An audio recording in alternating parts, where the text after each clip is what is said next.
J'étais tout à l'heure au jardin public. La racine du marronnier s'enfonçait dans la terre, juste au-dessous de mon banc. Je ne me rappelais plus que c'était une racine. Les mots s'étaient évanouis, et avec eux, la signification des choses, leur mode d'emploi, les faibles repères que les hommes ont tracés à leur surface. J'étais assis, un peu voûté, la tête basse, seul en face de cette masse noueuse et entièrement brute, et qui me faisait peur. Et puis, j'ai eu cette illumination. Ça m'a coupé le souffle. Jamais, avant ces derniers jours, je n'avais pressenti ce que voulait dire exister. Le mot est lâché. L'existentialisme, c'est la thèse centrale de ce premier livre de Jean-Paul Sartre, La nausée. Vous voyez ici sur la couverture, il y a la gravure, la célèbre gravure Mélancolia d'Albert Dürer, parce que le livre devait s'intituler Mélancolia, avant que Gallimard ne dissuade Jean-Paul Sartre, pour l'appeler Nausée.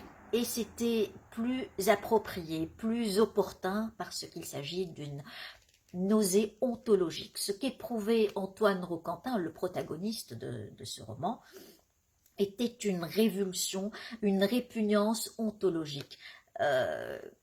Son histoire est simple, c'est un historien qui avait abandonné ses projets d'écriture et de voyage par lassitude, et c'est à ce moment-là, quand il a arrêté ses projets, il a senti un vide et il a senti qu'il existait. Donc tout ce qui l'entourait avait commencé à avoir un poids et à le répugner petit à petit, à l'écœurer. Il avait une aversion pour tout, il considérait tout comme des choses. Il ne distinguait plus les humains des choses et lui-même s'est senti chosifié, réifié.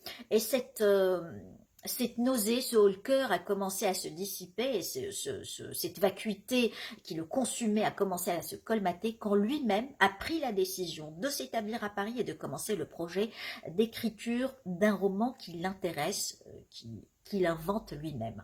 Donc cette dernière partie, l'épilogue résume la thèse existentialiste. L'existentialisme sartrien, puisqu'il y a d'autres existentialismes, mais l'existentialisme sartrien se résume ainsi.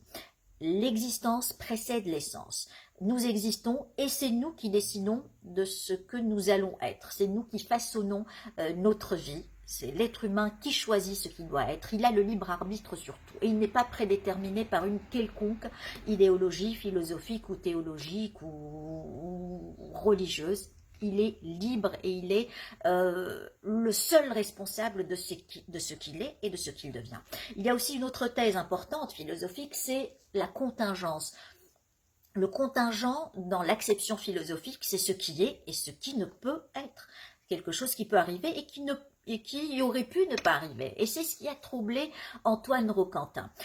C'est cette contingence. Ce que Leibniz appelle contingent, il appelle la chose qui peut se définir par son contraire aussi, qui existe et qui n'existe pas. Et c'est assez troublant. Autre chose, autre thèse philosophique importante, c'est la phénoménologie husserlienne. Antoine Roquentin, j'allais dire Antonin Artaud, je ne sais pas pourquoi.